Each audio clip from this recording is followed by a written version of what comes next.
Hi friends, అందరికీ నమస్కారం. ఇప్పుడు విషయం ఏంటంటే నేను కొన్ని చూడకూడనివి నచ్చనివి చూడాల్సి వస్తుంది. కారణం ఏంటంటే మన వినాయక చవితి పండుగ వస్తుంది కదండి. ఆ పండుగ సందర్భంగా ఎంతో మంది వినాయక పందిర్లు వేసి చాలా మంది మంచి మంచి విగ్రహాలు పెట్టి పండుగ చేస్తూ ఉంటారు. కానీ మన చిన్న చిన్న కుర్రవాళ్ళు యూత్ అంతా తెలిసి తెలియక కొన్ని విగ్రహాలను కొనటానికి ముందుకెళ్తున్నారు.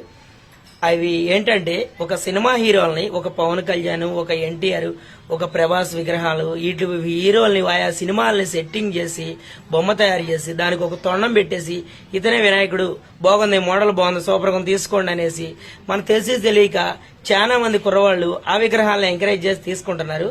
ప్లీజ్ అలాంటివి తీసుకోమాకండి. ఏంటంటే బాహుబలికి 6 ప్యాక్ విగ్రహం, బాహుబలి ప్రభాస్ ఫోటో 6 ప్యాక్ వేసి వినాయకుడు తొండం పెట్టారు. ఆ విగ్రహాన్ని సెలెక్ట్ చేశారు కొన్ని ఏరియాలో. కానీ అది బాహుబలి. మన వినాయకుడు ఏంటండి, మన వినాయకుడు 6 ప్యాక్ ఉండిద్దా? వినాయకుడు బొజ్జ గణపతి.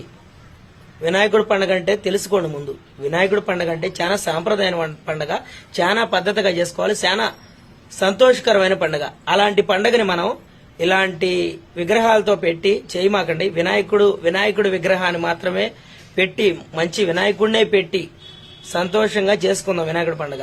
అలాంటి విగ్రహాలని పెట్టుకోమాకండి ప్లీజ్. ఎందుకంటే మనకున్న వీక్నెస్ ని క్యాచ్ చేసి వాళ్ళు కూటి కోసం వాళ్ళు ఏదో రకరకాల విగ్రహాలు తయారు చేస్తారు.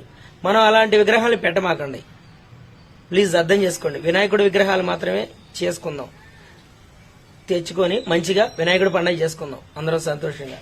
అట్లాగే వినాయకుడి పందిర్ల దగ్గర కూడా దేవుడి పాటలే పెట్టాలని అనుకుంటున్నారు. అలాగే చేయండి. Okay friends.